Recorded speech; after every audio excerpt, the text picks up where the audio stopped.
Ladies and gentlemen, please welcome the American Heart Association's Chief Executive Officer, Nancy Brown.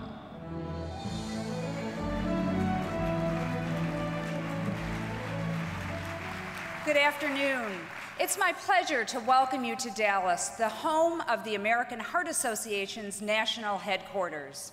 Thank you for being part of Scientific Sessions 2013. Over the next 4 days, 18,000 attendees will gather here from over 105 countries.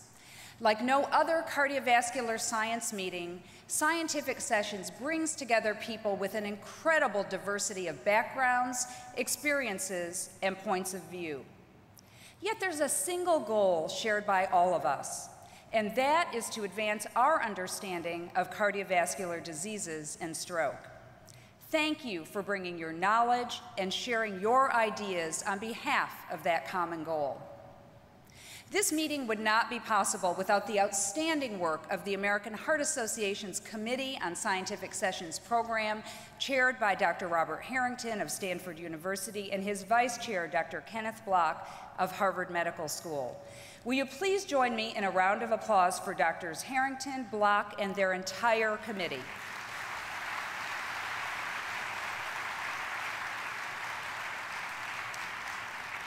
Today, I'm excited to tell you about several new American Heart Association initiatives with great potential to impact cardiovascular health. The first is Heart Central, a new AHA initiative which will be officially launched next year. It will deliver a suite of innovative solutions to make it easier for consumers to adopt and maintain healthy lifestyles. It will be delivered through our influential CEO Roundtable, which is composed of CEOs of 24 Fortune 500 corporations. They're working together with us to develop and test new solutions to improve health of their workforces and their communities. To give you an example of one Heart Central approach, I'd like to invite you to register today for the first ever Scientific Sessions Walking Challenge in the Hall CD lobby. The first 2,000 registrants will receive a free eye health activity tracker to automatically track the steps they take during scientific sessions and to motivate them to do more. Participants can track their progress on leaderboards located throughout the convention center. Another critical area is our work with accountable care organizations. The American Heart Association has developed modules containing science-based care plans and health education for patients, starting with heart failure, cardiac rehabilitation, and coronary artery disease. Our ACO solution set extends evidence-based hospital care by giving patients personalized help to develop better self-management skills as they transition to healthier lifestyles at home. The AHA intends to deliver these solutions through a new partnership with Qualcomm Life, recognized worldwide for its TueNet platform. We're proud to be associated with this industry leader, and I invite you to learn more about the work we're doing together at our Connected Health booth. And finally, I'm pleased and very honored to announce a new strategic research collaboration between the American Heart Association, the University of Mississippi, and Boston University, representing an innovative vision for cardiovascular population science. Together, the AHA and these institutions will expand the number and breadth of participants, combining a biobank with a data exchange platform across a national network of population studies to create a phenorepository. Initially focusing on providing deep phenotyping in a novel population science resource that builds upon the landmark Framingham and Jackson Heart studies as foundational elements, we believe that the potential to build beyond currently available assessments and these specific cohorts represents a unique scientific opportunity. This approach can add powerfully to the utility of the growing number of genomic data sets with basic phenotyping in community cohorts across our nation. The analyses made possible by extended phenotyping and additional omic data will greatly facilitate the ultimate goal of personalized cardiovascular risk prediction and preventive strategies. Our plans are to eventually build an extensive and diverse national repository by use for the numerous researchers seeking to find cures for cardiovascular disease. No matter where you find yourself on the continuum of cardiovascular research, this new innovative cardiovascular database has something for you. These are such exciting scientific times, and we're grateful for the opportunities they present to truly build healthier lives free of cardiovascular diseases and stroke. And now it's my honor to introduce Dr. Marielle Jessup, President of the American Heart Association. Dr. Jessup is Professor of Medicine and Associate Chief of Clinical Affairs at the University of Pennsylvania School of Medicine and Medical Director of the Penn Heart and Vascular Center. Her career focus has been on the optimal management of patients with heart failure, including the appropriate selection of patients for heart transplant or ventricular assist devices. Among her many contributions, Dr. Jessup chaired the 2009 revision of the ACC-AHA guidelines for the management of congestive heart failure, and she's been an author on numerous additional heart failure guideline committees. She's co-editor of Heart Failure, Providing Optimal Care, as well as a clinician's guide to heart failure management in the ambulatory setting. Dr. Jessup also chaired this very meeting in 2009 and 2010 and currently chairs the association's Science Advisory Coordinating Committee. Please join me in welcoming the President of the American Heart Association, Dr. Marielle Jessup.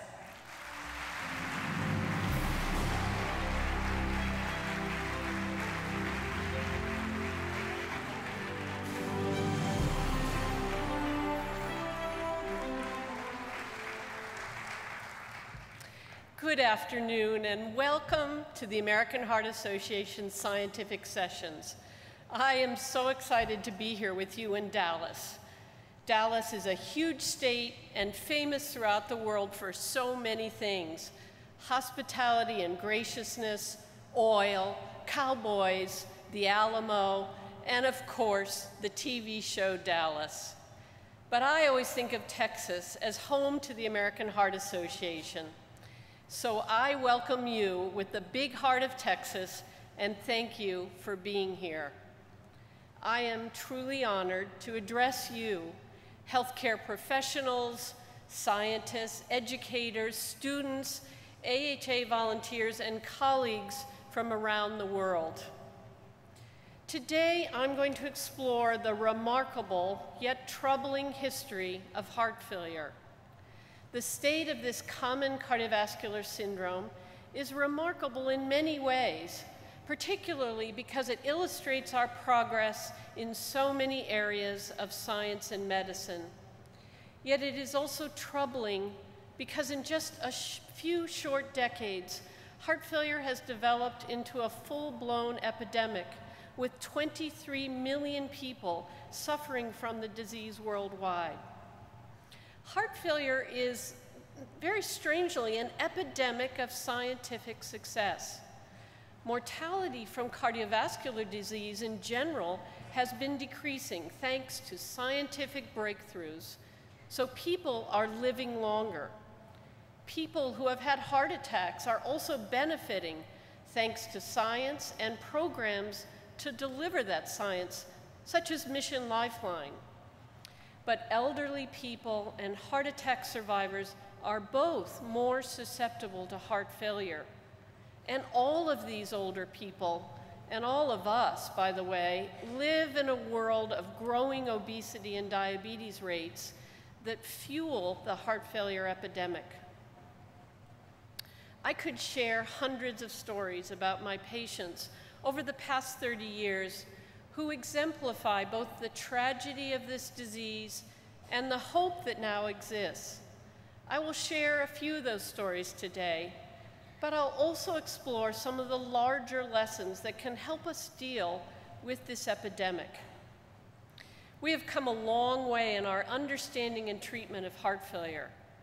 When I started my cardiovascular training at the University of Pennsylvania in 1979, heart failure was considered a terminal illness. The concept of diastolic heart failure was not well recognized, and most treatment was directed towards the patient with a low left ventricular ejection fraction, a dilated cardiomyopathy, or more simply stated, a poorly squeezing pump. The major drugs then were diuretics and digitalis. Nitroglycerin eased angina or paroxysmal nocturnal dyspnea, and patients typically died of profound organ failure or sudden cardiac death. Perhaps most distressing were patients with myocardial infarction who had suffered the consequences of abrupt, severe myocardial failure.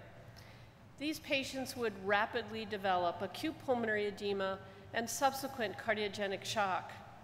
Often, we could only stand by helplessly with few ways to save them. However, the fundamental mechanisms of heart failure were already slowly being defined. In 1967, the New England Journal of Medicine published an important 5-part medical progress series. Doctors Braunwald and Sonnenblick, among others, described the impact of an altered load on myocardial contractility, first in isolated cardiac muscles of animals with pressure overload, and then from myocytes obtained from patients with dilated cardiomyopathy and heart failure.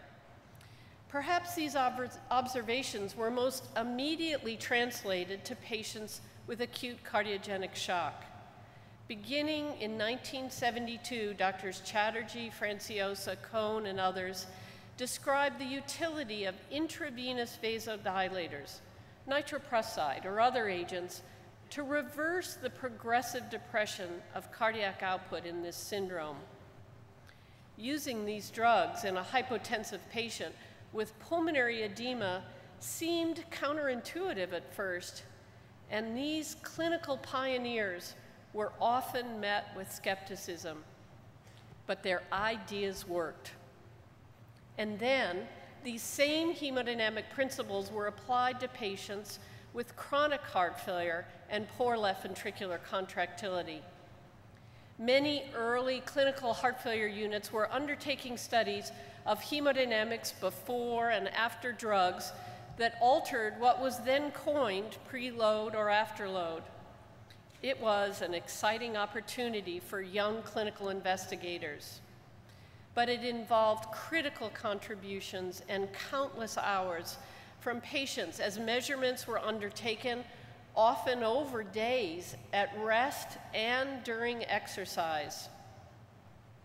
The effects of many drugs were explored in various labs, including nitroglycerin, prazosin, hydralazine, minoxidil, and oral nitrates. These early investigations culminated in the first multi-center trial in chronic systolic heart failure, designed to explore how prazosin, or hydralazine isosorbide dinitrate, compared to placebo, influenced the outcome of survival. The VHEF trial, published in 1986, produced the first glimmer of hope that mortality could be postponed in patients with chronic heart failure. Meanwhile, other important basic investigative paths would lead to the now well-established practice of neurohormonal antagonism, both through the renin-angiotensin-aldosterone axis and via the beta-adrenergic system. In 1987, the Consensus trial was published.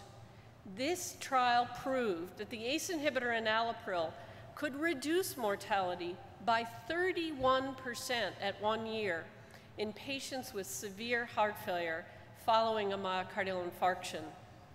Carried out by Scandinavian investigators with only 253 patients, Consensus was a landmark trial.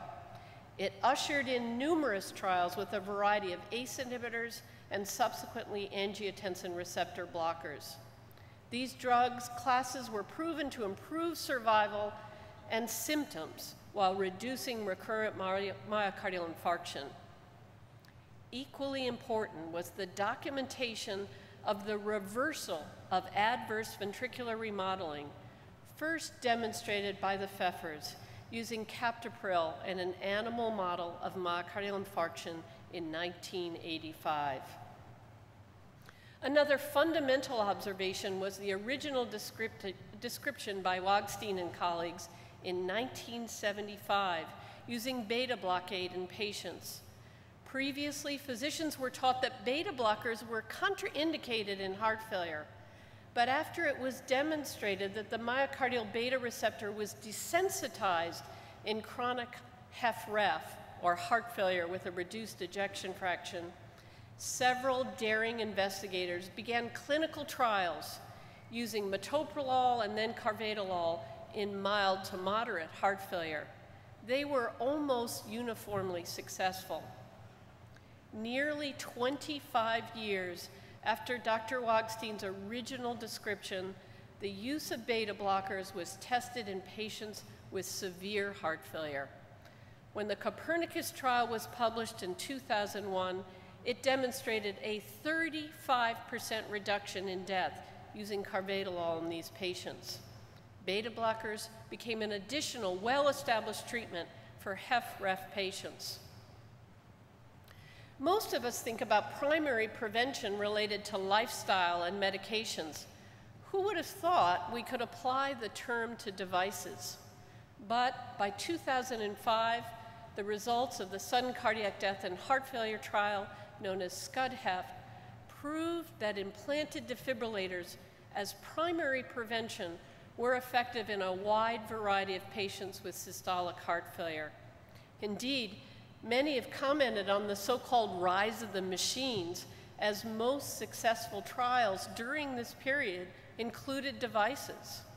In the 2002 publication of the Miracle trial, cardiac resynchronization therapy, or CRT, showed great benefit in a subset of patients with wide QRS. A year earlier, in the REMATCH trial, a mechanical circulatory support device, now called a VAD, significantly prolonged lives in end-stage patients.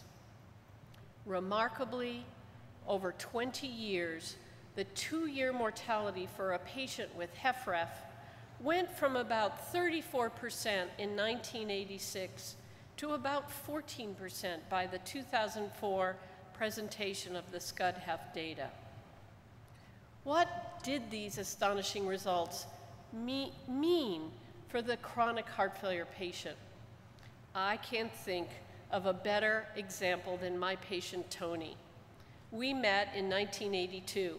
He had been referred to my mentor, Dr. Carl Weber. Tony had an ejection fraction of 25% and had a very limited exercise tolerance despite optimal use of diuretics and digoxin. He had a pronounced tachycardia and an S3, and we worked hard to exclude other causes for his fast heart rate. Dr. Weber had been intrigued by the Swedish reports regarding beta blockers, and he encouraged me to use a beta blocker in Tony and another patient. I was terrified. I felt as if I was about to sail off the edge of the flat earth. Yet, as was often the case, Dr. Weber's instincts were correct. We published our results showing how these patients improved exercise tolerance and had a lower heart rate. I continue to follow both patients in my practice more than 30 years later. Tony, an engineer by training and inquisitive by nature, was willing to enroll in additional clinical trials. He was randomized to an ACE inhibitor in one study, and he felt better. His exercise tolerance became almost normal. He was enrolled in SCUD-HF as well. And in 2007, he had a CRT pacemaker implanted. This normalized his cardiac function so that his most recent left ventricular ejection fraction was 55%, up from 30% before implantation. Tony is now 87, vigorous, sharp, and always questioning me. Thank you. And always questioning me about what's new in heart failure. Tony is a shining example of a nearly miraculous improvement in survival over the past 3 decades. This would not have been possible without some important components. First, the foundation of basic scientific discovery, which so often led to early clinical trials in patients. By the way, we should all remember what unsung heroes these volunteers are. We owe such a debt for their courage and trust in us. With the help of these patients, clinical trialists have worked hard to demonstrate the efficacy of each new therapy, often involving hundreds or thousands of patients. Following publication of the results of the trials, a new weapon emerged: practice guidelines. The American Heart Association and American College of Cardiology first published guidelines for the management of chronic heart failure in 1995. The European Society of Cardiology published its guidelines that same year. Writing guidelines requires a careful synthesis of trial data. What kinds of patients were enrolled? How old were they? Medical problems that might have complicated their course. The strongest guideline recommendations, those rooted in multiple clinical trials, have been translated into performance benchmarks. Programs using these benchmarks also make it possible to calculate the enhanced survival of a population in which all heart failure patients were given evidence-based therapy. This is the basis of the AHA's Get With the Guideline program for heart failure and other cardiovascular disease states. Critical observations in the study of this disease have opened whole new avenues of discovery. In 1995, Drs. Vasson and Benjamin published data from the Framingham cohort unfolding the epidemiology of diastolic heart failure, patients with the syndrome of heart failure, but apparently normal cardiac contractility. This was followed by numerous publications about patients with this condition, which we now call HFpEF. Owen and colleagues from the Mayo Clinic found that the prevalence of HFpEF among patients with a discharge diagnosis of heart failure increased significantly from 1987 to 2001. The prevalence of hypertension, atrial fibrillation, obesity, and diabetes increased during the study period as well, while the prevalence of coronary artery disease remained stable. Most importantly, although survival improved among patients with a reduced ejection fraction, it did not improve among HFpEF patients. Sadly, we have yet to find a definitive drug or therapy that confirms the same improvement on survival for HFpEF patients as it does for patients with reduced ejection fraction. One of the major challenges ahead is what the optimal care of the HFpEF patient should entail. It's a critical issue considering many real-world patients have been found to fare even worse than patients in clinical trials. And when it comes to clinical trials, it's clear that more diverse subsets are needed. Heart failure is an equal opportunity disease affecting both sexes and all races.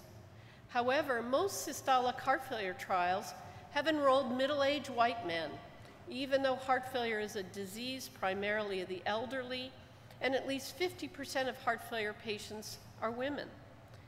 Until recently, very few women were enrolled in clinical heart failure trials. Now, some pivotal US trials were carried out primarily in veteran affairs clinics, where most patients were men. And women don't seem to dilate their ventricles in response to injury the same way men do. Whatever the reasons, more women should be enrolled.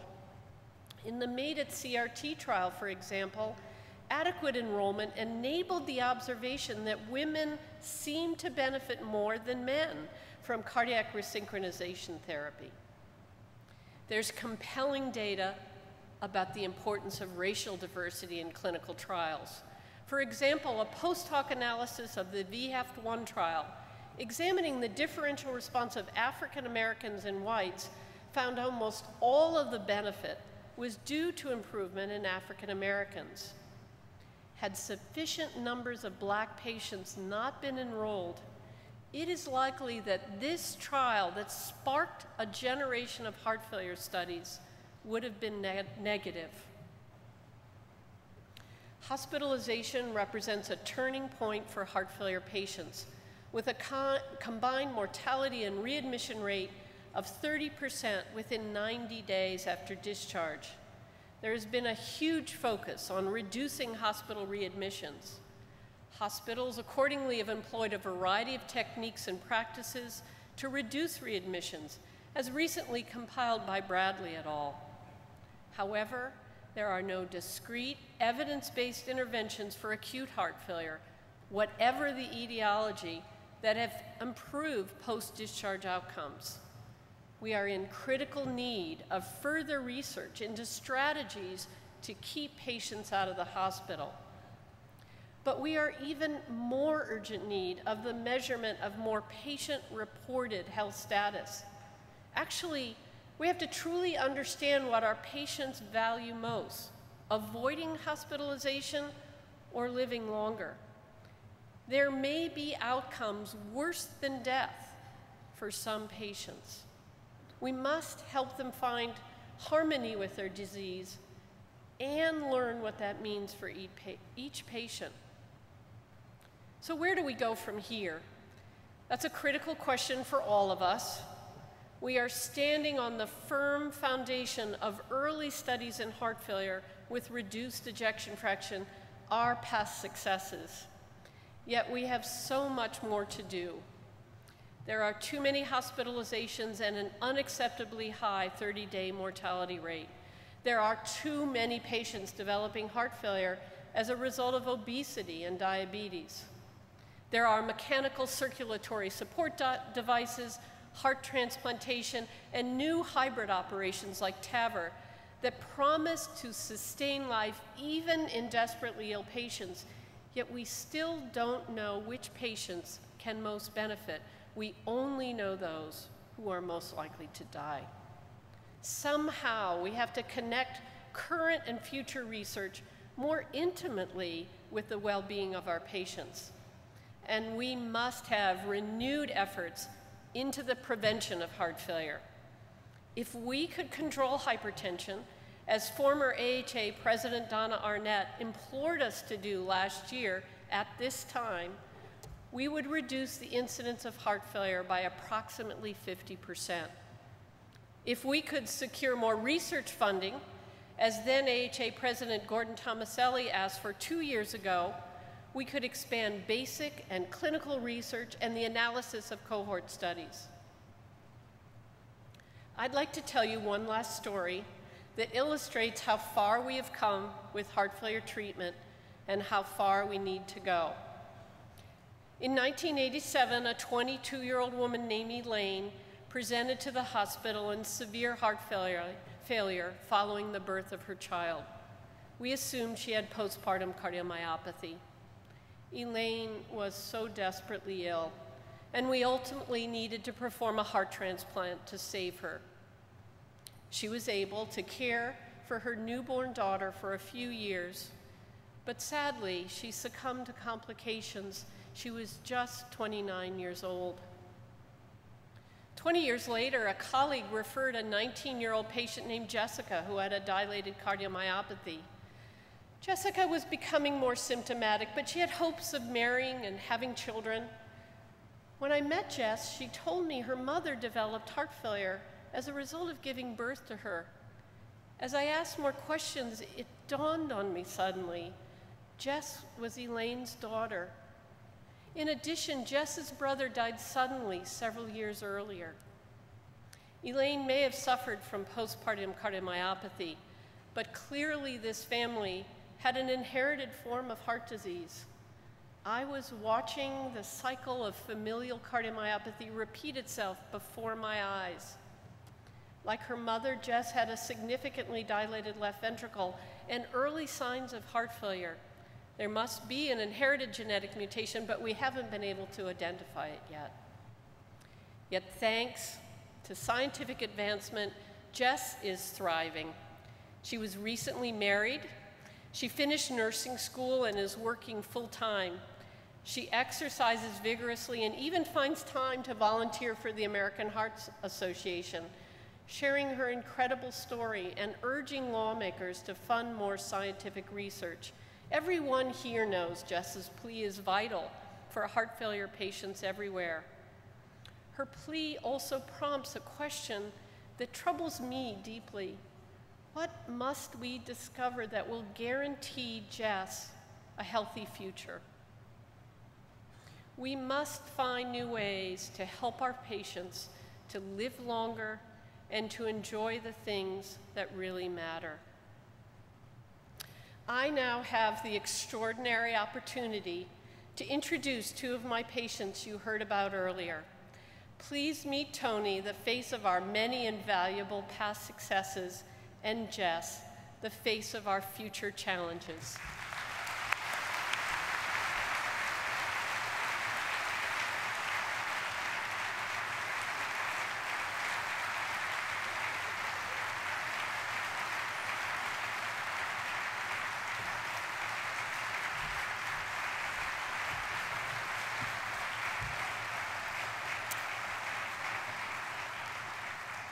Thank you, Tony. Thank you, Jess. And thank you, ladies and gentlemen.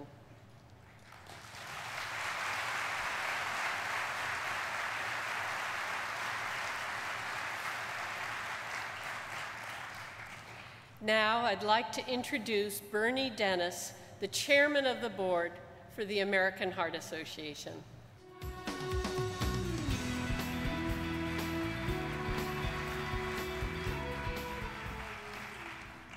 Now, that is a tough act to follow. I'm Mario, thank you very much. The Chairman's Award is something that honors individual excellence in volunteer service that significantly advances the association's strategic goals. This year, our recipient, and I am really proud to announce her name, is Dr. Ileana Pina, a professor in the Department of Medicine and the Department of Epidemiology and Population Health at Albert Einstein College, the Albert Einstein College of Medicine in New York. Dr. Pina is a tireless AHA supporter who plays a key role in advancing our strategic goals with a special focus on achieving optimal and equal heart health for all members of a diverse population. She's a busy physician, a busy teacher, a researcher. Dr. Pina exemplifies and personifies the inexhaustible volunteerism at its finest. Despite her demanding academic career, she finds time to spend countless hours promoting the AHA's mission. She's a fellow of the AHA and a fellow of the American Stroke Association. She has been a national spokesperson for Go Red for Women and Get With the Guidelines. She has served on the AHA Committee on Exercise and Get With the Guidelines Steering Committee, and she's currently a member of the Quality of Care and Outcomes Research Council Leadership Committee and serves as vice chair of the Council on Clinical Cardiology. As an advocacy ambassador, Dr. Pina has focused on helping eradicate disparities in healthcare and promote cardiovascular wellness among racial and ethnic minorities. She's a tremendous role model, she's a wonderful lady, and the embodiment of a commitment to the AHA. Please join me now in welcoming Dr. Pina.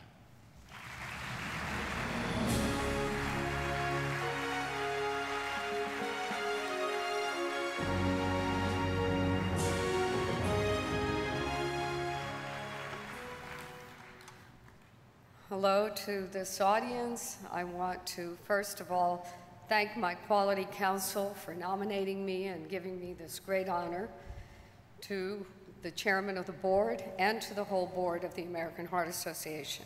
And while I'm standing here, I want to thank my daughter for having flown in to be here with me, Victoria. And then I have a story to tell you.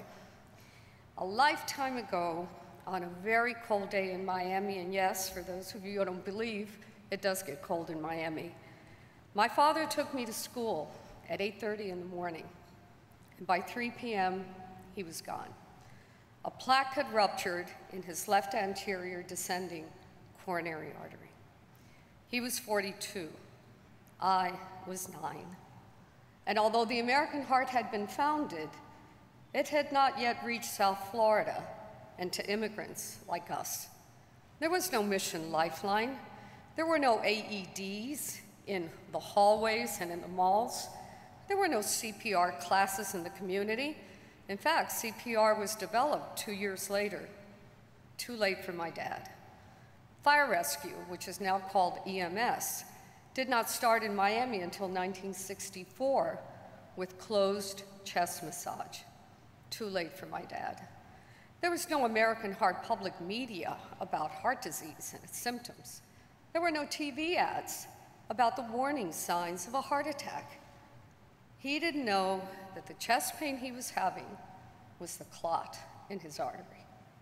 When offered the possibility to volunteer for the American Heart Association over 30 years ago, I jumped at the chance. Here was an organization that cared not only about people like my father, but about people like me, whose lives had been shattered by heart disease. I accept this award in the name of so many volunteers with whom I have the honor to serve day in and day out, so that little girls like me do not have to experience for themselves the ravages of heart disease. I am deeply humbled and dedicate this award to my dad and to all the volunteers that give so tirelessly of their time and their love to the American Heart Association. I thank you.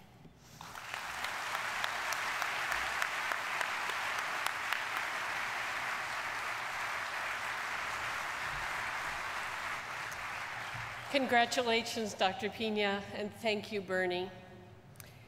Each year, the association confers the Distinguished Scientist designation on members whose innovations have led to far-reaching implications in the field of cardiovascular and stroke research. Let's take a look at this video, which highlights 6 outstanding and groundbreaking careers.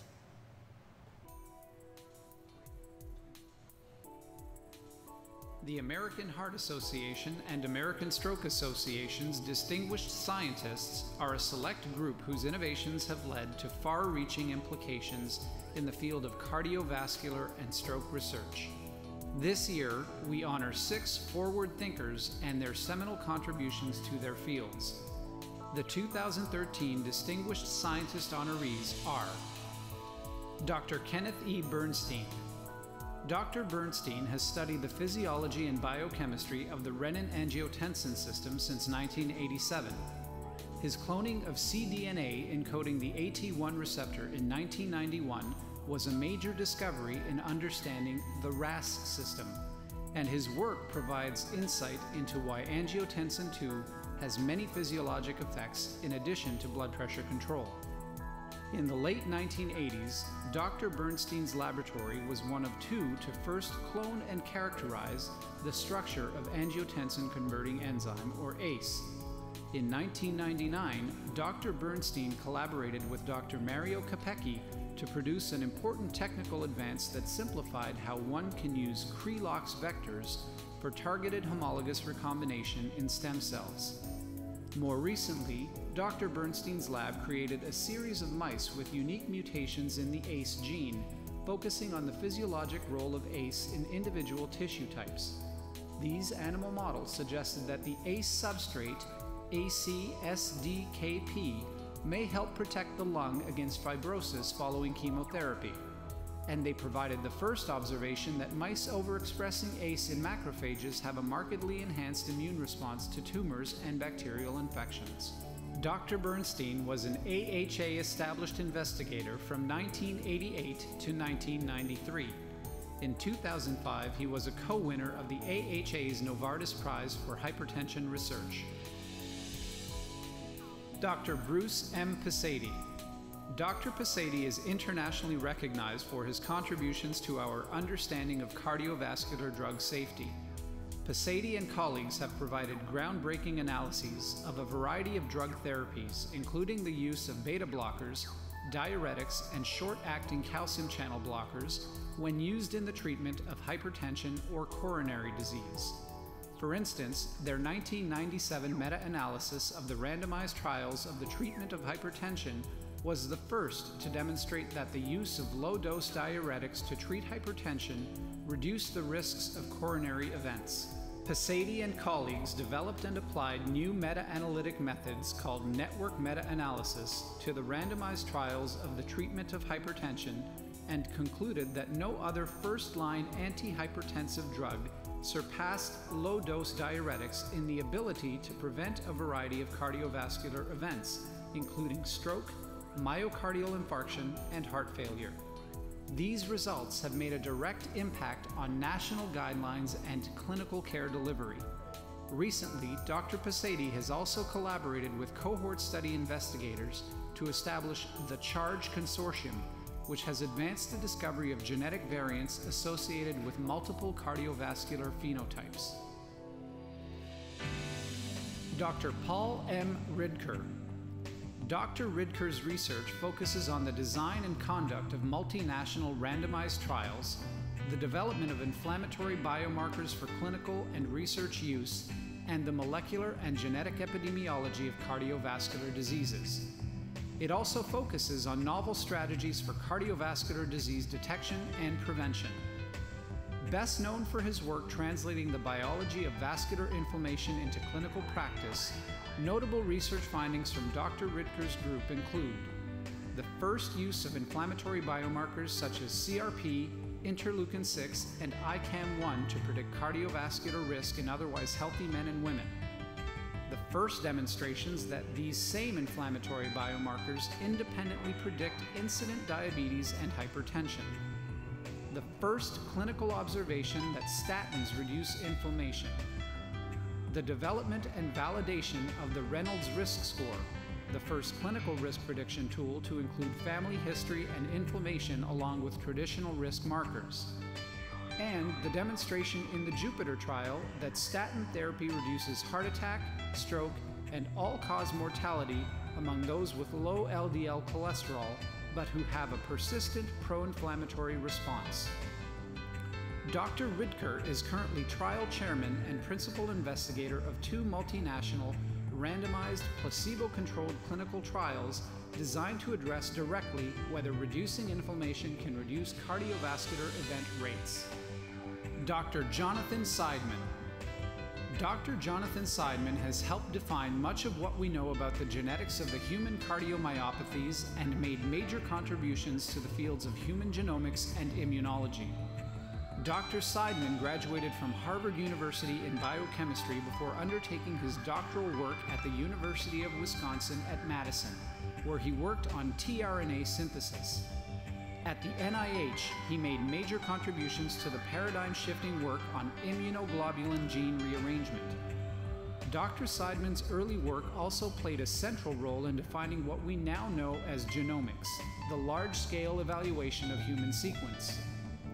Dr. Seidman's work has led to the identification of the majority of the causal genes in human hypertrophic cardiomyopathy, many genes in dilated cardiomyopathy, and several genes in complex congenital heart disease.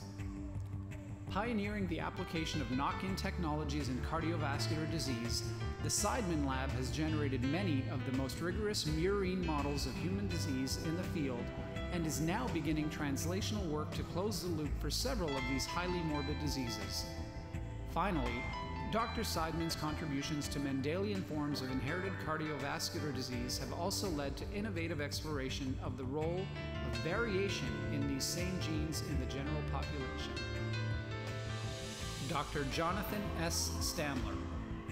Dr. Stamler is recognized for discovering protein S nitrosylation, a ubiquitous and conserved mechanism for controlling protein function and the prototypic redox-based signal. S-nitrosylation has emerged as a principal mechanism through which nitric oxide signals and is thus recognized as central to the understanding of multiple aspects of cardiovascular physiology and disease.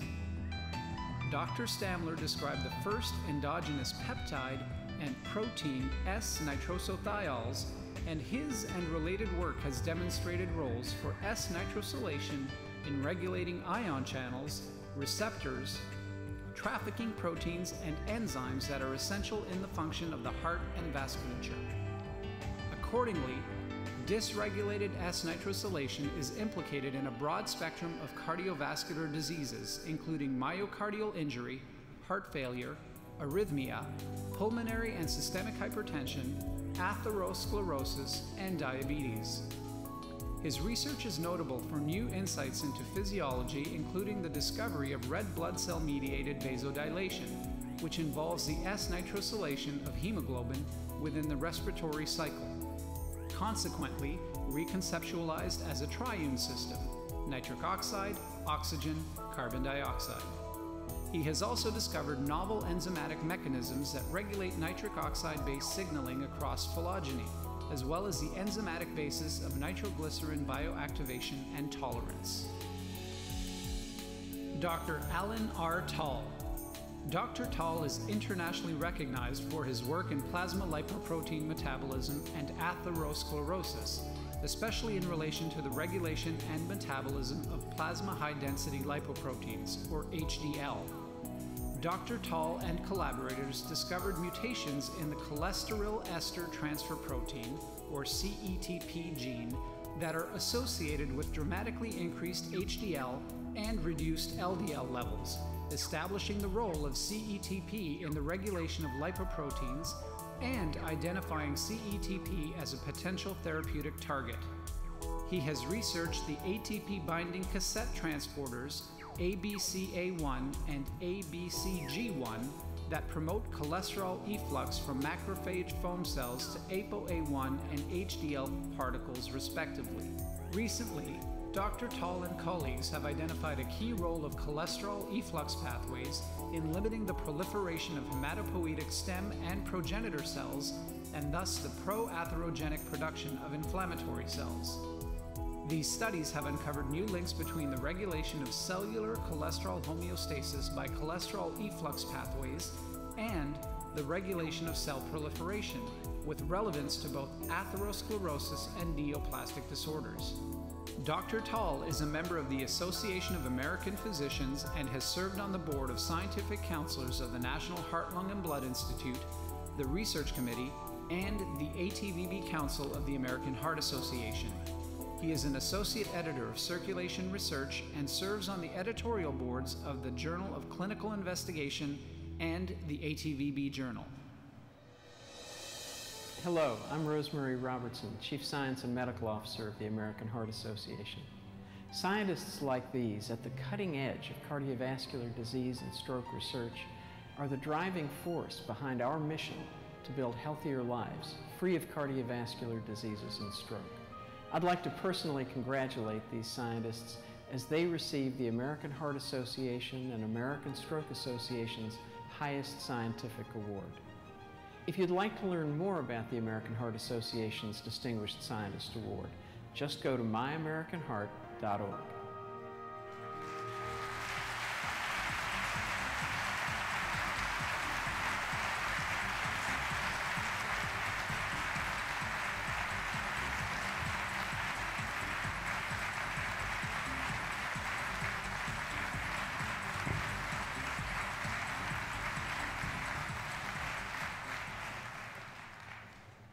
Now, we'd like to pay tribute to several cherished friends of the American Heart Association who passed away this year. Each made a significant contribution to our goal of fighting cardiovascular diseases and stroke, and the impact of their work will live on. As their names appear, please pause for a moment of silence.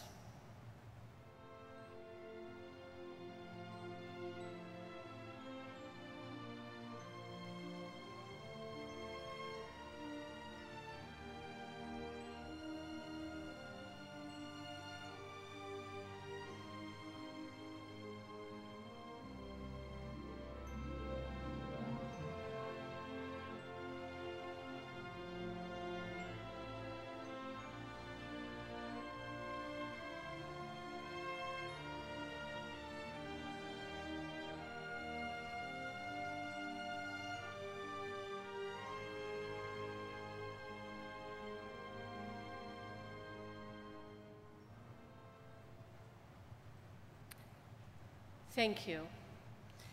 The Basic Research Prize recognizes researchers who make significant contribution to the advancement of cardiovascular science and who head outstanding research laboratories. This year's honor goes to Dr. Jeffrey Tobin, Professor of Pediatrics at Cincinnati Children's Hospital Medical Center. Dr. Tobin has made many significant contributions to the basic understanding of heart disease in children. All of his expertise in the fields of molecular cardiology, cardiomyopathy, and arrhythmia has been widely recognized. Dr. Tobin was an early pioneer in adapting molecular genetic methodologies to address underlying causes and outlook for pediatric heart failure patients. He published some of the first genetic mapping studies for both dilated and hypertrophic cardiomyopathies and the genetics of left ventricular cardiomyopathy, long QT, and Brugada syndromes. He was also one of the first investigators to apply PCR analysis to help diagnose acute myocarditis and uncover a previously unsuspected role of viral infection in cases of dilated cardiomyopathy. Dr. Tobin has played a major role in advancing pediatric heart transplantation. He has also been principal investigator for studies of DNA linkages, cloning, and molecular analyses of genetic causes of cardiomyopathy. It is now my privilege to introduce the recipient of this year's Basic Research Prize, Dr. Jeffrey A. Tobin.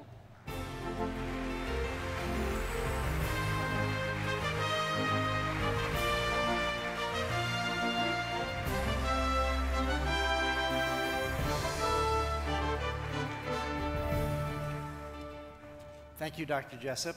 I would also like to thank the committee for awarding me the 2013 American Heart Association Research Prize. Awards such as these occur due to the support received from others. Therefore, I wish to thank the awards committee, past mentors, colleagues, trainees, collaborators, and patients who have supported me and contributed, as well, of course, as my family, who has supported me throughout. To my research mentor at Baylor College of Medicine, Dr. Ed McCabe, who instilled in me the belief that asking tough questions pushes science forward. My colleagues and partners at Cincinnati Children's Hospital, Jeff Robbins and David Morales, make coming to work fun every day. My trainees who became colleagues and collaborators, Drs. Bowles, Vata, and Pervjev, my trainees in Houston and in Cincinnati, as well as my collaborators, some of whom were past mentees. My research is translational, so without my patients, there would have been no studies performed and no questions to ask. Thank you to my family whose support, push, and belief in me allowed perseverance. This includes my brother Richard, my wife Patty, and my daughters Jennifer and Sarah. Without them and their support, none of my work could have been achieved and would have not been as worthwhile. And thank you to the funding sources for my work over the last 25 years.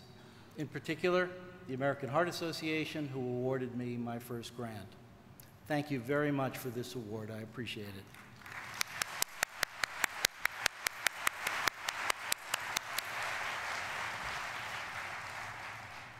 Thank you, Dr. Tobin. The Clinical Research Prize recognizes an individual who is making outstanding contributions to the advancement of cardiovascular science and who heads a distinguished clinical research laboratory. The recipient of this year's award is Dr. Thomas Brodt. He is professor of neurology and director for research at the Mayo Clinic in Jacksonville, Florida. For 30 years, Dr. Brodt has provided dynamic direction of highly significant clinical trials. His significant discoveries include the Regional Acute Stroke Network, which is the template for a coordinated approach to stroke care, multidisciplinary stroke teams, an innovative method that's the gold standard for patient care, translating the model for acute trauma to one of acute stroke, Previously, a patient with an abdominal knife wound was treated in a much more urgent and coordinated way than a patient with acute stroke. And perhaps most significantly, Dr. Brott's work achieving comprehensive testing and approval of TPA for quick use in emergency stroke treatment. This provided the first scientifically proven treatment for acute thrombotic stroke. Dr. Brott has made an indelible imprint on stroke treatment methods, and his record as co-investigator of 21 major trials places him among the top stroke researchers in the past quarter century. It is my distinct honor to introduce the recipient of the 2013 Clinical Research Prize, Dr. Thomas Brott.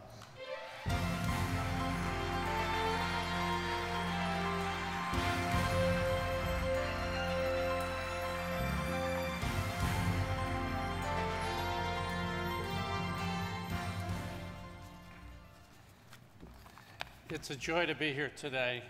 Thank you. I have 2 minutes, appropriate because the every minute counts approach was our guiding principle from day one. When we started, we had the right people and new technology.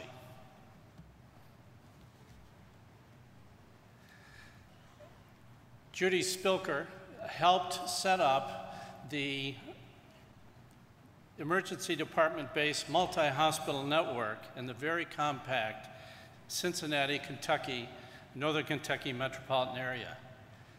The next bit of new technology, an addiction for some today, was what we would now call the dumb phone. You can't see it, but what you see in the top is the cell phone bill, which shows calls minute by minute to the emergency department, the CT scanner, the pharmacy, back to the emergency department, all taking place usually in the car en route to the hospital emergency department. That allowed treatment of patients with stroke in less than 90 minutes. That was a radical concept at the time. It's still a challenge today in 2013. My partner, Bill Barson, was the physician who had the pleasure to provide the first treatment for man in the United States with Alteplase. In Cincinnati, we also had the first hemorrhage with treatment for stroke, and my wife is present today and helped treat that patient. For the first time, we were present in emergency departments in patients who had spontaneous intracerebral hemorrhage, non-TPA stroke. Because we were in the emergency department so early and with the support of the National Institutes of Health, we were able to CT scan those patients, and our team, Joe Broderick, Bill, Judy Spilker, and others, were able to define the first minutes after onset of that most fatal and disabling subtype of stroke. Where are they today? Well, you see on your screen Bill Barson. He is chair of emergency medicine at University of Michigan, and he directs the NIH-funded NET, which is the Emergency Department Research Network, which has been set up now to look at multiple treatments for stroke and other neurological conditions in our emergency departments across the country. Joe Broderick. Joe, with Judy, led the endovascular treatment studies in stroke over the last decade, and they were just awarded the Coordinating Center for the brand new NIH-funded National Stroke Network. So I would like to say that on their behalf, and next slide please, and yours truly is worked with the late Bob Hobson and quite a few cardiologists, I'm sure, in the room today to look for the best treatments for carotid artery disease. So on their behalf, thanks again for this wonderful award.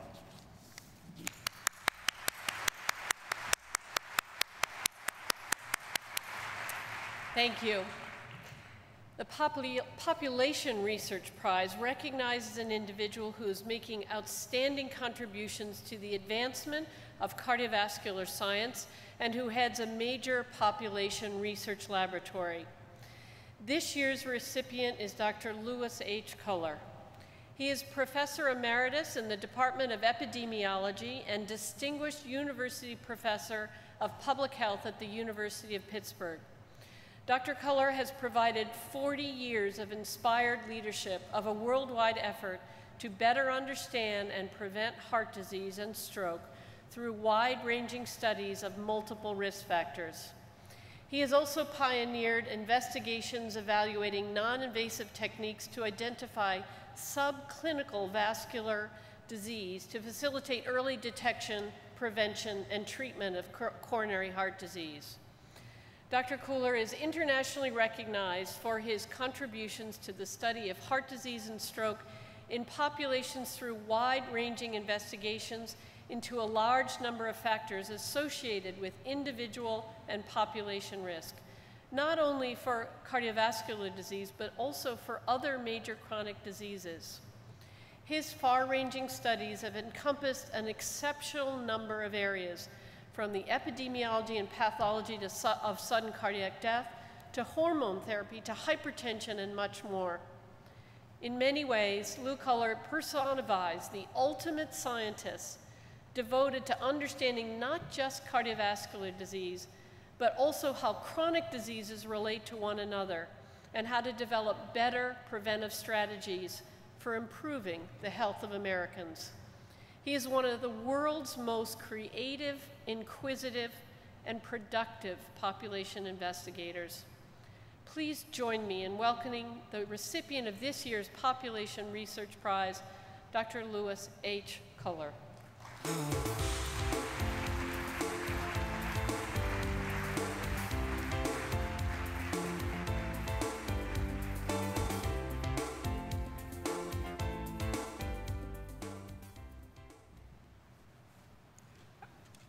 Thank you very much for the Population Sciences Award.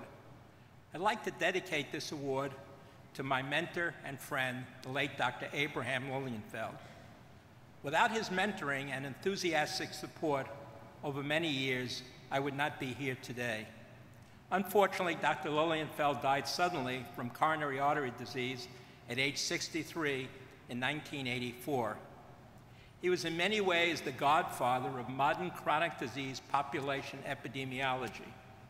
In the 1950s and early 1960s, he wrote the classic papers on the determinants of the distribution of disease in populations and the epidemiological methods and inferences in studies of non-infectious diseases and genetic epidemiology field studies.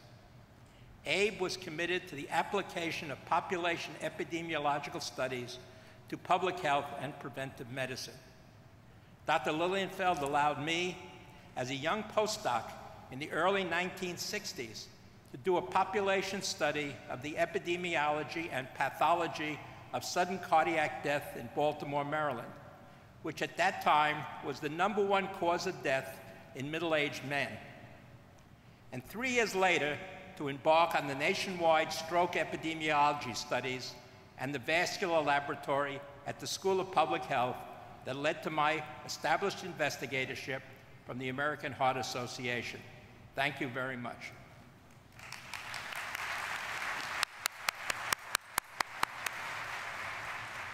Congratulations, Dr. Culler. The Eugene Braunwald Academic Mentorship Award honors a special individual who, for at least 20 to 25 years, has successfully mentored promising young academicians. This year, the award goes to Dr. Mark Josephson. He is the Chief of Cardiovascular Medicine at Beth Israel Deaconess Hospital and the Herman Dana Professor of Medicine in the Division of Cardiovascular Medicine at Harvard Medical School. Dr. Josephson has devoted 4 decades to mentoring generations of medical students, residents, and fellows, including me. And he has done it all while playing a transformational role in the advancement of clinical cardiac electrophysiology. Dr. Josephson has educated thousands of clinicians and researchers on the intricacies of heart rhythm disturbances. His contributions have elevated the management of cardiac arrhythmias from an intriguing scientific idea into a robust discipline that has dramatically improved patient outcomes. Dr. Josephson's widely studied work, Textbook of Cardiac Electrophysiology, has instructed thousands and remains the gold standard reference work in its field. Since 1982, he has been co-director of a biannual seminar attended internationally by more than 6,000 physicians on the interpretation of complex cardiac arrhythmias. And for nearly 40 years, countless students, residents, and fellows have attended his weekly early morning electrocardiogram conference, further evidence of his intense devotion to medical education. It is my pleasure to present the 2013 Eugene Braunwald Academic Mentorship Award to Dr. Mark Josephson.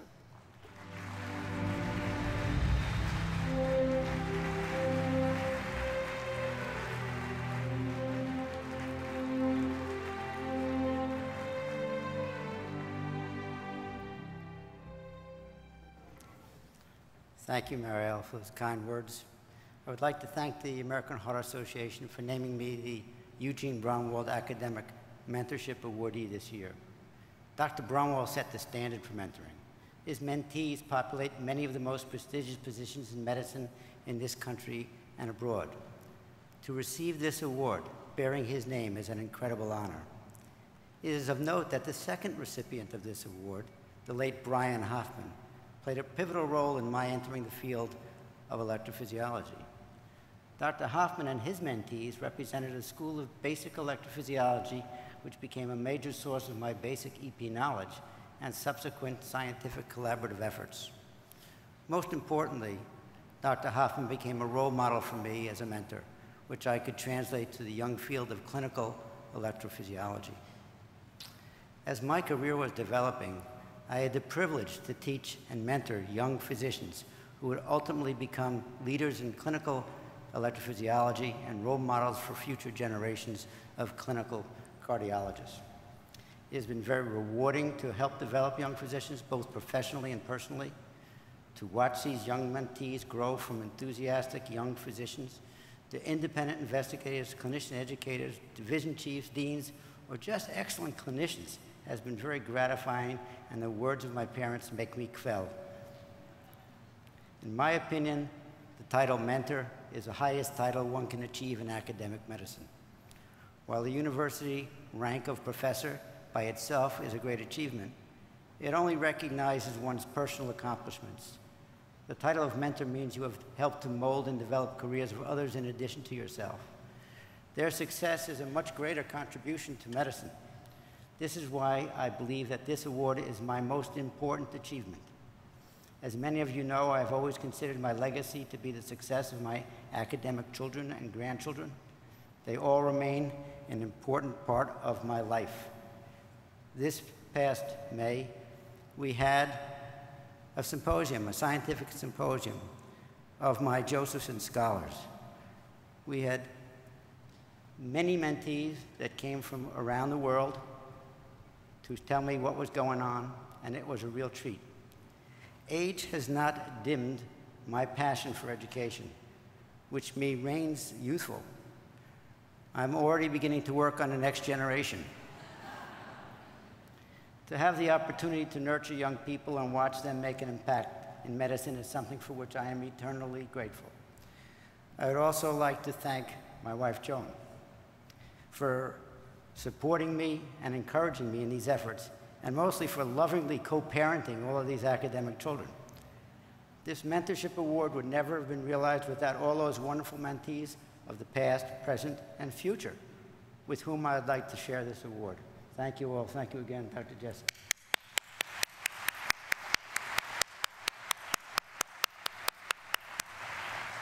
Thank you, Dr. Josephson. The Research Achievement Award recognizes a lifetime of distinguished scientific achievement in cardiovascular research and/or teaching. It is my pleasure to recognize Dr. Roberto Bolli.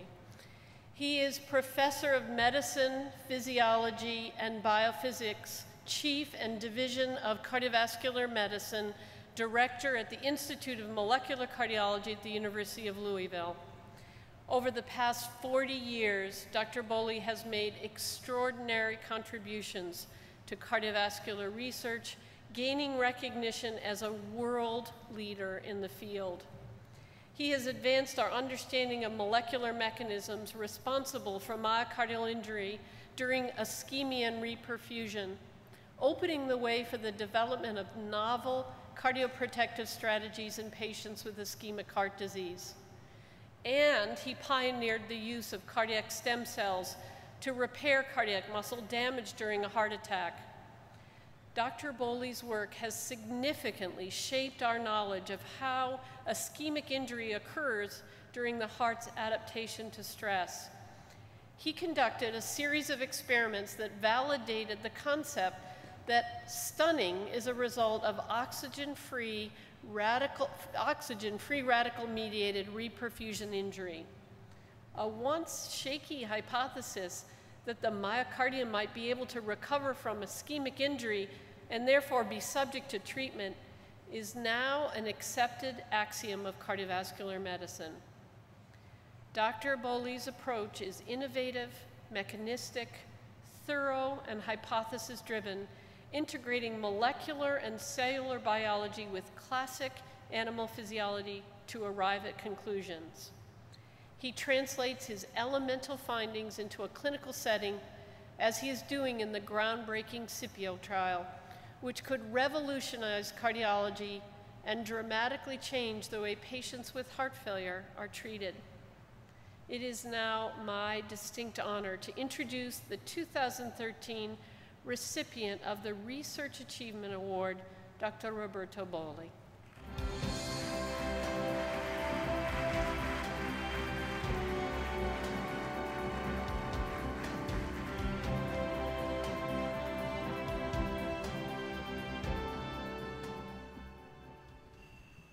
Thank you very much, Dr. Jessup. It is an extraordinary honor to receive the Research Achievement Award. This award belongs not to me, but to many people that have made it possible. First, my research was made possible by my parents, who gave me the principles that I have followed in my life, and by countless individuals who have helped me throughout my career. In particular, I wish to thank my colleagues in the Institute of Molecular Cardiology in Louisville, who have helped me immensely for the past 2 decades. I also wish to thank the granting agencies, particularly the NIH, for supporting my research for 3 decades. And of course, I have been inspired by my family every day for many years. I am also profoundly grateful to the American Heart Association, which has been an incredible partner and supporter for more than 30 years, since the early 1980s. The role of the HA in my professional activities cannot be overstated. My very first grant, the one that enabled me to start my career, was from the Texas affiliate of the HA. Simply put, my work and my career would not have happened without the support of the HA. And finally, I wish to thank America for giving me the opportunity to pursue my dream of research. Looking back at the beginning, what an incredible adventure it has been. I arrived in America in 1978. I was making $9,000 a year as an NIH Fogarty Fellow. I rented this efficiency, the one encircled in yellow, where I had one room that was my study, my living room, my dining room, and my bedroom. That was my only window. That's where I started. I spoke little English, and I did not know anybody. I had no money, no acquaintances, no relatives, and no support from anyone. But I had tons of enthusiasm and a big dream in my heart. It was America that enabled me to fulfill that dream. It was the American system that enabled me to do what I have done. And as I told my children many times, I am not alone. this country has enabled me and millions of immigrants like me to fulfill our dreams, to achieve our full potential, and to realize what would have been unthinkable anywhere else in the world. Thank you.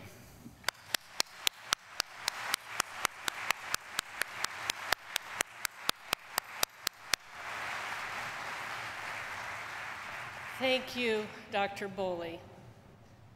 Each year, the Lewis A. Conner Memorial Lecture is presented by a distinguished scholar, researcher, or national leader in the health field. The lecture honors the memory of Dr. Conner, one of the founders of the American Heart Association and its first president in 1924. We are privileged today to have as our Conner lecturer Dr. Jane Neuberger, who will present Beyond Mortality, Outcomes in Congenital Heart Disease. Dr. Neuberger received her Bachelor of Arts summa cum laude from Bryn Mawr College in 1971. She earned her MD, Alpha Omega Alpha, from the Harvard Medical School in 1974 and her MPH from the Harvard School of Public Health in 1980. She trained in pediatrics and cardiology at Boston Children's Hospital.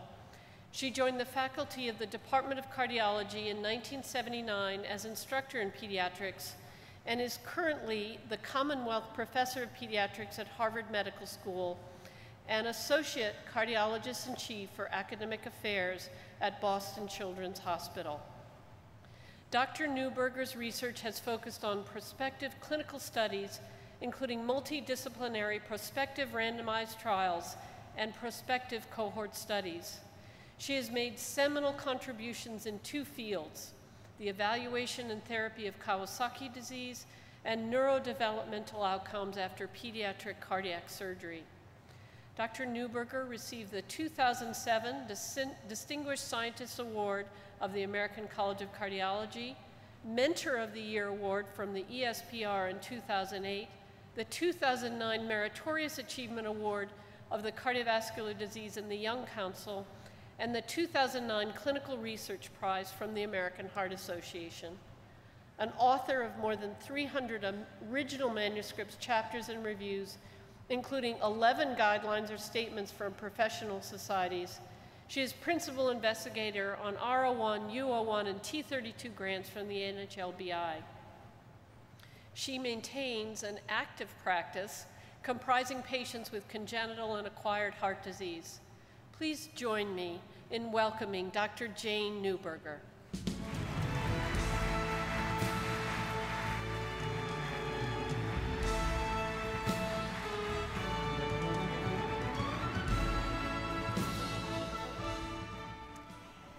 Thank you, Dr. Jessup. Ladies and gentlemen, it is an enormous honor to be giving the Lewis A. Conner Memorial Lecture this year on outcomes in congenital heart disease. Congenital heart disease is common. It occurs in almost 1% of live births, and it is the leading cause of mortality from birth defects. About 40,000 live births per year with congenital heart disease occur in the United States, and of these, 1 in 4 will require intervention in the first year of life. The first cardiac operation for congenital heart disease was ligation of a patent ductus arteriosus by Drs. Gross and Hubbard in 1938. In 1945, the first Blalock-Taussig shunt for tetralogy of Fallot was performed at Johns Hopkins. It wasn't until 1953 that the first successful open heart operation in a human using cardiopulmonary bypass was performed by Dr. John Gibbon, who corrected an atrial septal defect in an 18-year-old girl. Within 60 years since that first operation using bypass, the accurate diagnosis and effective treatment of even the most complex forms of congenital heart disease have become standard practice. Surgery for every form of critical congenital heart disease, including ventricular septal defect, tetralogy of Fallot, transposition of the great arteries, and hypoplastic left heart syndrome, have improved over the last 4 decades, so that now survival is expected. And with this improvement in early postoperative survival, the population of adults with congenital heart disease has burgeoned, numbering an estimated 1.3 million by 2010. The ratio of adults to children with congenital heart disease is also increasing. In 1965, 30% of congenital heart disease patients were adults. 20 years later, in 1985, the percentage had risen to 50-50. And in 2005, another 20 years later, the percentage of adults was 60%. Even severe congenital heart disease is becoming more prevalent in adults, as shown in these data from Quebec. The yellow line depicts the number of adults with congenital heart disease, and the blue line shows the number of children. By the year 2000, children and adults were equally represented in the severe group, and these lines are now crossing. With closed operations in the 30s and 40s, followed by the advent of cardiopulmonary bypass and primary neonatal repair for most lesions by the 80s, the focus has shifted from early survival to late sequelae. The relative risk of mortality is high in adult congenital heart patients. This graph depicts mortality rate by age group in the Dutch Concourse study in 2007. The mortality rate of congenital heart disease patients is depicted in blue, and the mortality among the general Dutch population in yellow bars.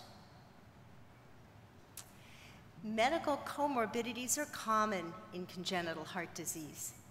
These include heart failure, arrhythmia and sudden death, exercise intolerance, compromise of other organs, including the lungs, liver, and kidney, infective endocarditis, chronic venous insufficiency, complications during pregnancy, and developmental disabilities. I am going to touch on just a few of these that differ in nature from the problems in the more usual adult cardiac conditions. In most adults, heart failure is a consequence of ischemic disease. Among congenital heart disease patients, heart failure is often related to residual structural problems, such as valvar stenosis or insufficiency, or residual left-to-right shunts. The sequelae of cardiac repair itself, such as right ventriculotomy in tetralogy of Fallot, can itself produce ventricular dysfunction. The systemic right ventricle, such as occurs in patients with corrected transposition or ventricular inversion, is prone to failure over time. And finally, patients with single ventricle are at the highest risk for circulatory failure, as is manifest in the so-called failing Fontan. The therapies used in usual adult failure may not be effective for some congenital heart lesions. For example, in the systemic right ventricle, carvedilol and ACE inhibitors are of uncertain benefit. The anatomic barriers to cardiac resynchronization therapy and implant can be considerable when the anatomy is complex. For example, resynchronization therapy in ventricular inversion. At the present time, 3% of heart transplants in adults are done in congenital heart disease patients, but this percentage will likely increase over time. Particular challenges in this population include allosensitization, technically difficult anastomoses, and previous thoracotomies. Pulmonary vascular problems are associated with some defects, for example, as seen in the image of a patient with tetralogy of Fallot and right pulmonary artery stenosis. Pulmonary artery hypertension is common in some patients with abnormalities of heart structure or function. Patients with untreated large left-to-right shunts are at risk for Eisenmenger syndrome, and even mild elevation of pulmonary vascular resistance is problematic for patients with Fontan physiology, who rely on systemic venous pressure to push blood flow into the pulmonary circuit without a ventricular pumping chamber. Pulmonary vein stenosis is progressive and often lethal. Arrhythmias pose a significant clinical burden and result from congenital abnormalities, perioperative insults, and hemodynamic pathophysiology. Of note, standard therapies like ablation, complex pacing, and ICD implantation can be technically much more complicated to perform and to carry higher risks in complex congenital heart disease. In almost 1,400 consecutive adult patients with congenital heart disease, Inuzuka in Dr. Gitsoulis's group showed that predicted peak oxygen consumption was reduced across the spectrum of congenital heart defects. In this illustration of just a few lesions, you can see that severe limitation was present in 19% of patients with simple defects, compared to 60% with complex cyanotic congenital heart disease. Not surprisingly, greater impairment was associated with greater mortality. In patients with high systemic venous pressures, particularly in those who have undergone the Fontan operation, hepatic fibrosis and cirrhosis is common. It's almost universal in Fontan patients. Most patients are asymptomatic until late in the disease, and we don't have good methods for surveillance other than biopsy. Recently, it's become apparent that hepatocellular carcinoma is a particular risk in the Fontan population. At the present time, although there are promising experimental data, we have no medications that are proven to be effective in man. Dimopoulos and colleagues studied glomerular filtration rate in over 1,000 adults with congenital heart disease. Renal dysfunction was mild in 41% of patients and moderate to severely depressed in 19%. Mortality is about threefold higher in that 9% than it is in those with normal GFR. More women with congenital heart disease are having children. Sasha Apatowski and his colleagues used the Nationwide Inpatient Sample Database, or NIS, from 1998 to 2007 to look at the epidemiology of adverse cardiac events among women with congenital heart disease who were hospitalized for childbirth in the United States. They found that deliveries increased by almost 40% in women with congenital heart disease over that period, compared to 21% in the general population. The multivariable odds ratio of death for women with congenital heart disease during that admission for delivery was 6.7, and the multivariable odds ratio for a combined or composite cardiovascular outcome was 12.5. The risk was greatest in those with complex congenital heart disease and pulmonary hypertension. But despite those higher odds ratios, taken all together, the absolute mortality for women with congenital heart disease at childbirth was only 0.15%. In talking about neurocognitive problems, I have to shift gears from adults to children, and that's because there are few data available in adults. Cognitive, behavioral, and neurologic abnormalities are significantly more likely in children with congenital heart disease than in the normal population.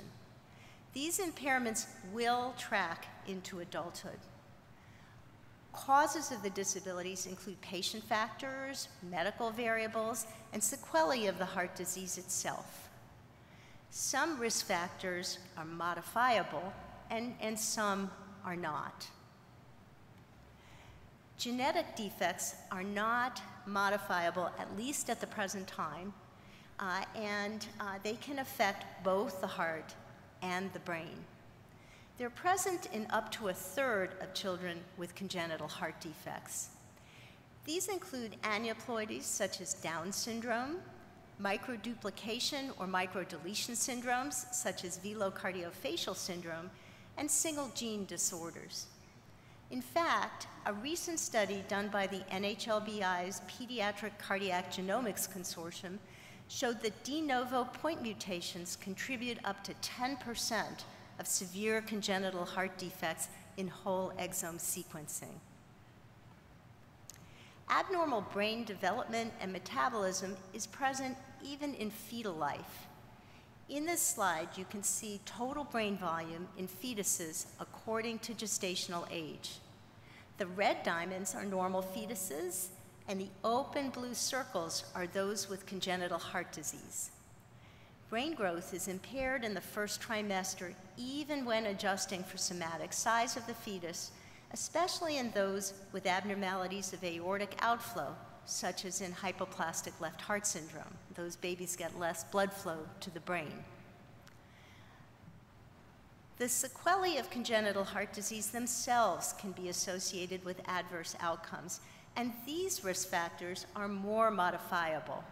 I'm going to show just a few examples. The data on this graph derived from the 1970s in New England, when patients with detransposition of the great arteries underwent the Mustard procedure at varying ages as their surgeons learned to do the operation around New England. Even when adjusting for all measured confounders, there was a highly significant fall in IQ by age 4 in this profoundly cyanotic group of patients. Saturations were often in the 60s and 70s. In the current era, few children remain so blue for such an extended period of time. Patients with right-to-left shunts are particularly at risk for strokes, as seen in this boy with a fenestrated Fontan and both new and old infarcts. Recognition that Fontan patients are at high risk for thrombotic events has promoted the use of prophylactic antithrombotic therapies in the current era. 20 to 40% of newborns have white matter injury even before they go to open heart surgery. And that white matter injury is now known to be more common in infants with immature brains. To address this, efforts are underway to discourage elective deliveries before 39 weeks gestation. So what has been learned about the neurodevelopmental phenotype in children with complex congenital heart disease? Interestingly, among those without genetic abnormalities or catastrophic events like strokes, IQ or intelligence quotient is relatively well preserved. However, there are specific areas of weakness in patients with congenital heart disease. These include motor skills, visual spatial skills, vigilance and sustained attention, higher order language, like the ability to make up a coherent story when presented with pictures, and executive functions involving working memory, hypothesis generation and testing, organizing and carrying out complex multi-center tasks, multi-step tasks, and applying principles to solve problems. An example of difficulties in spatial relations is illustrated with this Ray-Osterreich complex figure, which is a test of visual spatial motor function. It requires integration of many different sections of the brain. And in order to complete this task, you have to see all the shapes within the shapes and the elements. For example, squares within squares and a diamond that's hanging off the tip. The average second grade student can copy this figure pretty well, as you see in the first panel. But children with detransposition of the great arteries had tremendous difficulty doing this task. In fact, performance was so bad that we had to invent a brand new scoring system. And these scores relate to the need for remedial services in grade school.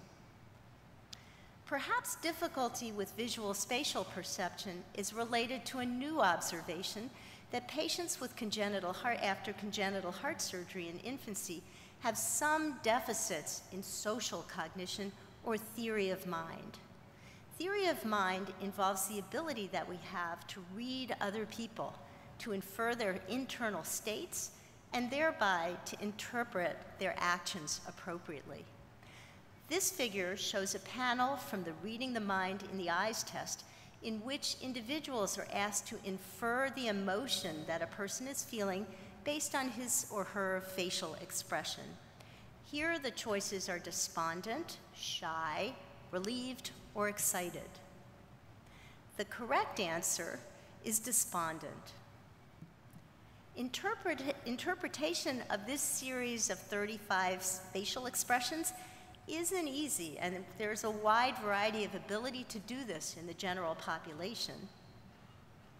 However, teenagers with detransposition and tetralogy of flow without genetic abnormalities had a dismal performance on this test. To better understand the organic underpinnings of these difficulties, we performed brain MRIs on adolescents with detransposition of the great arteries who had been enrolled in infancy in the Boston circulatory arrest trial. Their routine anatomic brain MRIs, such as you might order clinically, looked normal. But by diffusion tensor imaging, reduced fractional anisotropy, which indicates white matter injury, was widespread. The degree of white matter injury is related to known clinical risk factors for neurocognitive morbidity. These white matter pathways serve to integrate networks in the brain, and their disruption may underlie difficulties in cognitive function. Using functional MRI, we tested brain activation patterns during a visual closure task in 16-year-olds with transposition. In this visual closure task, there's a test figure and 3 choices. Subjects are asked to choose the bottom figure that could reproduce that test figure if all the lines were connected, and this is the correct choice. Here, we only analyzed data in subjects who answered all of the questions correctly. Compared to teens with transposition, control subjects showed much greater activation in those areas of the brain that are known to be involved in visual spatial processing and cognitive manipulation of shapes and figures in the normal population. If you do the inverse, we learned that patients with transposition use completely different areas of the brain to solve these visual spatial problems. Well, how could these findings be important later in life? In the Dutch Concourse study with almost 1,500 patients, Zomer and colleagues looked at social burden and lifestyle. Patients had an average age of 39 years. About 2/3 were employed for more than 12 hours a week with a paying job, and half had children. Compared to controls, patients under 40 years of age had significantly lower education, more unemployment, and fewer relationships. The greatest severity was in young men, and this slide shows the odds ratios for men less than 40 years of age according to disease severity. Taken together, young men had an odds of 1.6 for lower education, 5.9 for unemployment, and 8.5 for lack of a relationship compared to a referent population. For each of these categories, men with the most severe heart disease had the worst outcomes. Adult congenital heart patients are also at high risk for lapses in care. Even in the most severe patient group, 1 in 4 will have a lapse in care. It's unclear whether this relates to cognitive issues, insurance problems, or denial of mortality that often happens in young people. In conclusion, dramatic advances have occurred in the survival of patients with congenital heart disease since the advent of open heart surgery in the 50s. At the present time, 9 in 10 children survive to adulthood. 1 in every 150 Americans has a congenital heart defect, and there are more adults than children with congenital heart disease today. but that improved survival has produced new challenges for their medical, cognitive, behavioral, and psychosocial health. Care of the congenital heart disease patient must include management of their neurodevelopmental and psychosocial well-being. And finally, patients with congenital heart disease need regular care across the entire lifespan. This involves transition planning to avoid gaps in follow-up, specialized adult congenital heart disease centers of excellence, and enhanced training of the general adult cardiologist. Despite those challenges, the advances are truly extraordinary. The majority of congenital heart disease patients are doing well. There are more congenital heart disease patients who have a bachelor's or graduate degree than who have a high school degree or less. Successful interventions can improve neurodevelopmental outcomes in children and heart disease knowledge in adults. And modern treatment strategies include better conduits and valves, transcatheter techniques that are replacing open heart surgery, fetal interventions, for example, aortic balloon valvuloplasty to open up the valve in evolving hypoplastic left heart syndrome, and interventions to reduce brain injury.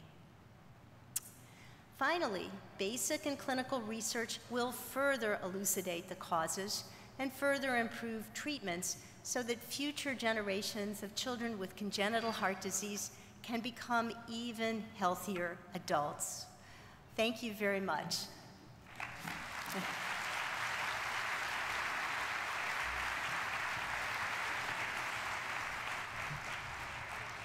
Thank you. Now I'd like to introduce Dr. Robert Harrington, Chairman of our Committee on Scientific Sessions program.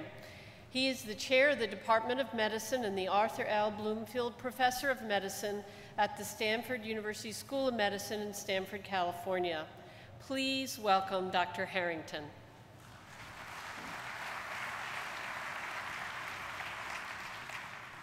Thank you, Marielle. And on behalf of the Committee of Scientific Sessions Programming, we want to welcome you to Dallas for Scientific Sessions 2013. Before I walk you through some of the highlights of the program that the committee has put together for you this year, I want to take a moment to recognize both the extraordinary dedication and commitment of our Committee on Scientific Sessions Programming. We have almost 70 individuals representing science from basic discovery science to population health. We cross multiple disease areas of expertise, and it's this group of almost 70 people involving colleagues from around the globe who come together and plan the meeting for us. I want to extend special thanks to Marielle Jessup, our president, for her support, guidance, and leadership, and my vice chair, Ken Block, for his dedication and commitment to the program. We have an extraordinary program for you here in Dallas this year. We have over 750 sessions, 443 of which represent original research sessions. There are 315 invited sessions, including a number of plenary sessions, special sessions, and late-breaking clinical trial sessions. Altogether, we received over 100 late-breaking clinical trial submissions, and you will see the best of that late-breaking clinical trial science here at Sessions this year. We'll talk a bit more about the focus of oral abstracts and poster abstracts to give you a sense of how the committee felt we should be doing it this year, trying to increase engagement, trying to increase interaction, and particularly reaching out to our early career attendees to give them a meaningful experience when they're presenting their science here at Sessions. We've heard from all of you that you want not only a broad program, but a way to personalize the program for your interests. And so what we've done this year is we've tagged everything in the program, both the invited sessions as well as the original science, along 26 tracks, which include all the major cardiovascular specialties, as well as some professional development tracks, such as the early career attendee. This spans from basic to translational, clinical science and population science and health, and we hope that you use the tracks to enable you to have a more personalized experience here at Sessions. Well, the late-breaking clinical trials are certainly always one of the highlights of the meeting, and this year will be no different. We've added an extra late-breaking clinical trial session in celebration of the fact that we had such tremendous offerings coming in over the summer as late-breaking trial submissions. In this room, in approximately 1 hour, we will kick off late-breaking clinical trials with a focus on acute cardiovascular and cerebrovascular care. Tomorrow, in keeping with the AHA emphasis on prevention and the 2020 impact goals, we'll dedicate our late-breaking clinical trial section to prevention. Later in the morning on Monday, turn our attention to the epidemic that Marielle Jessup talked about, heart failure, and present a series of trials in heart failure outcomes. Tomorrow afternoon, we'll look at advances in coronary and peripheral vascular disease, and the final late-breaking clinical trial section on Tuesday will be dedicated to another growing epidemic of atrial fibrillation. I want to make special note of the contribution of NHLBI funding to many of the clinical trials that will be presented this week. NHLBI turns out to be the majority supporter of our late-breaking clinical trial submissions, whether they did it in total or in partnership with other organizations. In order to include more late-breaking science, we created 4 sessions dedicated to clinical science special reports. There'll be a fantastic session tomorrow morning on state-of-the-art in cell-based therapy. We'll have a session on populations and biomarkers, advances in hypertension and atherosclerosis, and finally on Wednesday, a program on advanced cardiovascular disease. On Wednesday, we will dedicate the morning to really understanding the new prevention guidelines which were just released last week.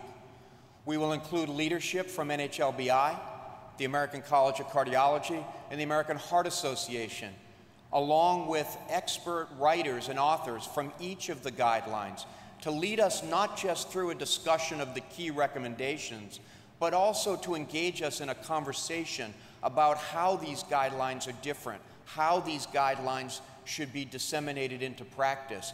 What do we need to know as practitioners?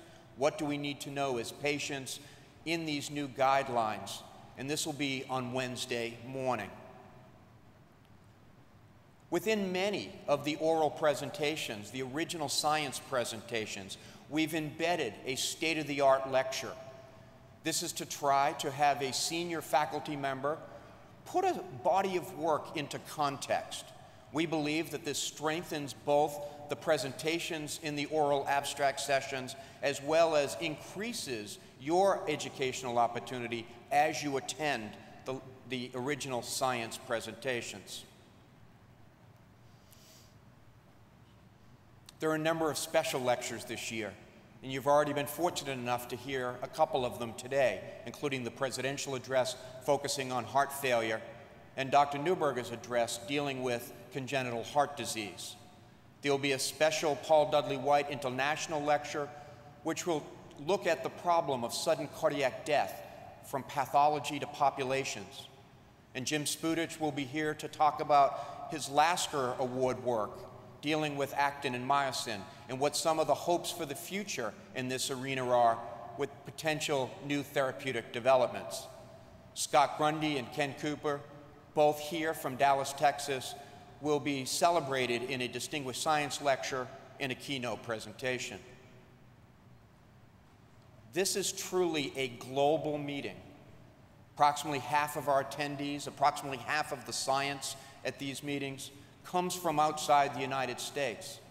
And this year, we've renamed the International Congress the Global Congress. And we've chosen to focus on an issue within cardiovascular health that's germane to all of us around the globe.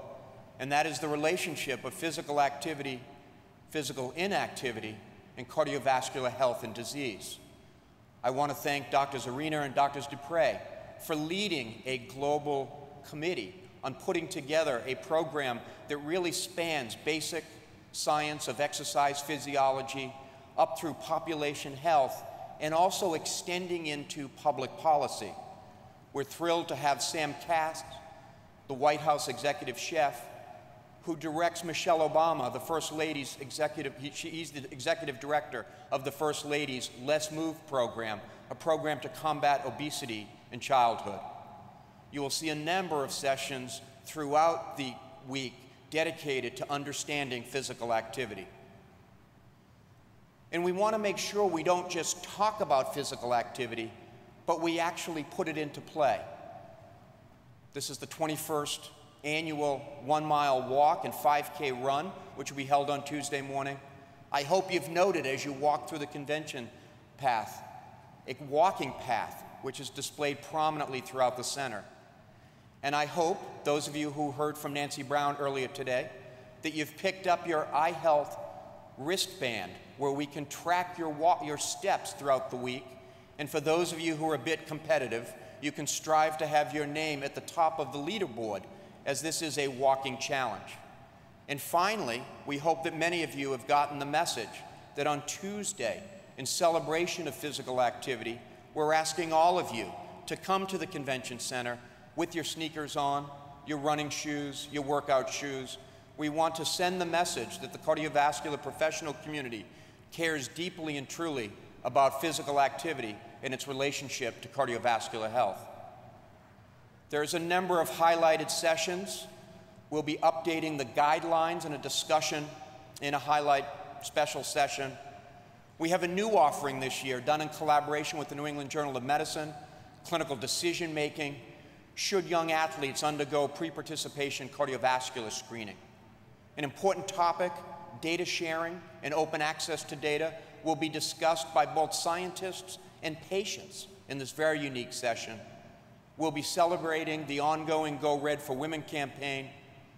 We'll be working with our colleagues in the pediatric and adult congenital heart community to understand the growing challenges in the adult with congenital heart disease.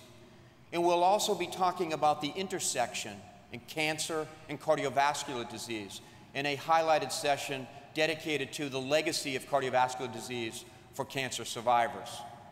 And if that's not enough for you during the day, the program committee has put together 3 evening symposia, which will be held just across the Bridgeway in the Omni Dallas Hotel. On Saturday, last night, we had our first. Tonight, in a session dedicated to heart failure, and tomorrow, a session dedicated to atrial fibrillation. These are all programs planned by the committee, and you'll have your education as well as a dinner served in the Omni. As I said, this is an international meeting, and it's no different in the invited presentations than it is in the submitted science. You can see here the abstracts by top 8 countries, and we are absolutely pleased that our colleagues from around the globe continue to send their best science to AHA scientific sessions. We have a new offering this year. We asked ourselves as a committee, why is it that people come to meetings when everything is so readily available over the web and through social media? Well, we come to interact, we come to engage, we come to meet with colleagues. And so this year, in the submitted science, in the accepted science, we decided that we would have 90% of the submitted science be displayed as posters. We want people to engage, we want people to interact. And in that spirit, we have assigned poster professors to each of the posters. Their job is to walk through the poster hall and to interact and engage, particularly with the young people presenting their science. Tongue-in-cheek, we've referred to this as no poster left behind. As I said, this is an international meeting. We have international members of CSSP, international members of our Global Congress. We have invited speakers from around the globe. We have a series of best of other cardiovascular meetings, and we have a series of joint society meetings in collaboration with the AHA. Last year in Los Angeles, Learning at the Movies was one of our more popular new offerings. We've returned this year in Case Theaters with cases dedicated to interventional cardiology, surgery, and invasive electrophysiology. There are new program formats, and I hope that you're using your new mobile meeting guide. We still print the program, but we hope that you're going to explore the new way you can see the program online, on your iPad, on your Kindle, on your smartphone. There's a number of features to our mobile app. check in, tweet out your responses or your observations during the meeting. There's a number of ways to track speakers, sessions, link to other things going on at the meeting, and we hope that you both explore and enjoy this. A key component of this meeting is engagement of our young career attendees. We want to make sure that the early career attendees are engaged, that they're talking about their science, that they're talking about their career opportunities. There is an early career engagement lounge just outside of the poster hall. Please stop by. We want you to learn about the AHA, learn about grant opportunities, learn about volunteerism that can happen for you through the AHA. I thank the Committee of Scientific Session Programming, but perhaps most importantly, I want to thank the AHA staff who work tirelessly to put on this superb meeting for us here each and every year. And finally, to quote my predecessor, Elliot Antman, in this role, great science doesn't sleep, it doesn't stop. We're providing ongoing opportunities beginning in December for you to submit your ideas for next year's program to be held in Chicago in 2014. And some of you have been familiar with our Emerging Science series. This is a web-based opportunity to present late-breaking science throughout the year through the vehicle of the American Heart Association. So thank you for coming to Dallas. We hope you enjoy the meeting, and please enjoy the meeting.